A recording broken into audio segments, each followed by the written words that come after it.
دوباره صدای جیغو بشنوم، با اینکه همین الان تلفن رو قطع کردم. میدونم کار خودشه، میخواد منو بیرون بکشه.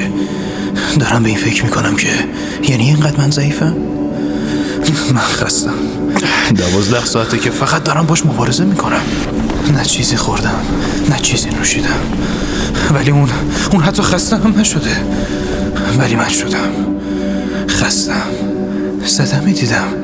میخوام برم خونه، برم بخوابم و دیگه اینجا نباشم. دارم به این فکر میکنم که میشه این دفعه رو بی خیال باشم، میشه این دفعه یکی دیگه حلش کنه، فقط برای یه لحظه که بتونم استراحت کنم.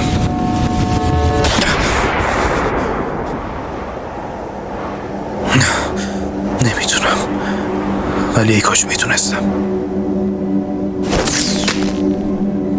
خدایا ای کاش میتونستم.